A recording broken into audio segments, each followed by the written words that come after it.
to my channel. My name is Arit. Thank you for watching.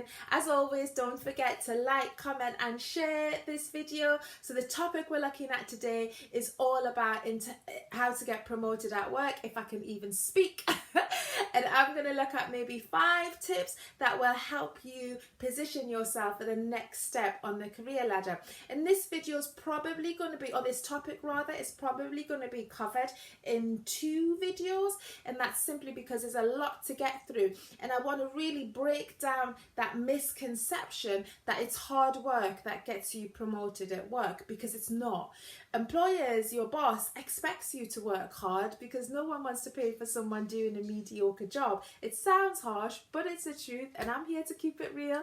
But what I want you to think about is smart working, because it's smart work that gets you noticed, that improves the company, and really puts you in line for that promotion.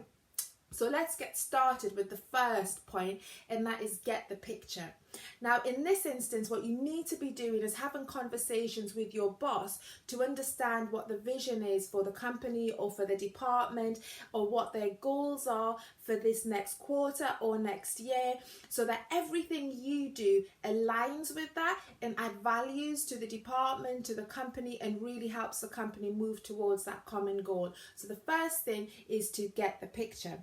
The second thing you want to do is to make some money. Now, money is the eternal currency of promotion, and don't think that, oh, I'm not in a sales role, that I'm not making money. Every job makes money. The way you answer the phone or send an email can be what has a customer even return or leave the business. So don't discount yourself. Instead, think about the contribution your role, your job, or the role that you want to step into makes to the company when it comes to financial return on investment. And then what you need to do is to begin to think about key performance indicators you can develop for yourself to be able to track the performance that you're making in the business, the contribution rather that you're making in the business. Because it's great to cross things off your to-do list. We all get a sense of achievement when we've done that. But understanding the contribution and the impact those tasks have when they've been completed or even not completed have on the bottom line is kind of separates you from those who just are there to be employed to those who want to develop within the company. So understand the importance of making money. The third point we want to look at is to do your boss out of a job. Now, when I say that, I'm not talking about getting them fired at all. What I mean is that you need to understand and observe how they work. You want to know what keeps them up late at night when it comes to things on their mind about work. You want to look at those bottleneck areas that are stressing them out, those non-revenue generating tasks that you can absorb so they can focus on doing the job that really brings in the money and takes the company forward. So really do observe them and look to really be indispensable, because it's that being indispensable that will set you apart for promotion. So do your boss out of a job. The fourth thing you want to do is to work with integrity. Now, your boss needs to be able to trust that you can get a job done. So under promise, over deliver. By that I mean, if you say you're going to do 5 things by Friday and you only do 2, then you've overpromised and underdelivered, and you've missed the deadline, and your boss feels that they can't trust you. Instead, flip it the other way around. Say you can manage to do 3 tasks by Friday but get 5 done, and be consistent with the quality of the work that you produce as well. So you don't want to be the kind of person that is at a deadline, your boss is saying, so what's going on with this project, and you're coming up with, oh, I'm waiting for such and such to give me this information. No, you want to make sure in advance that you are communicating the progress of that particular project in a way that your boss likes to be communicated to. It's not about the way you like to communicate to them, it's what they want, how they like to work. Then that again is what gives you the edge when it comes to promotion.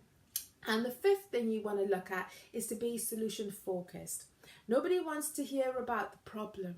We all want to know how the problem is going to be resolved. Now, to help you build confidence in that area, rather than say to your boss, what should I do?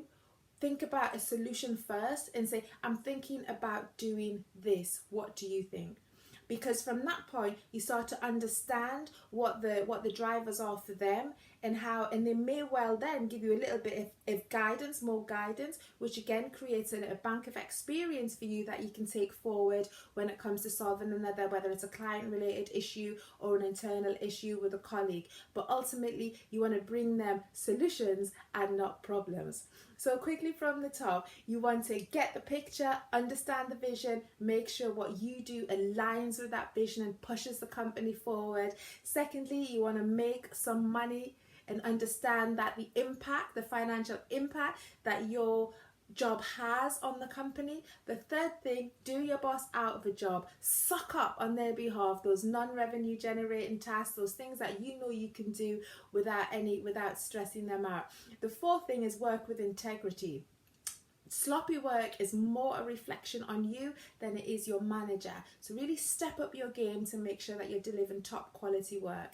And the fifth thing is bring them solutions, not problems. Be solution focused. Anyway, I hope you found that useful. Like I said, part 2 will follow soon. But in the meantime, as always, click on the link below, and I look forward to seeing you again soon. Take care. Have a great day. Bye bye.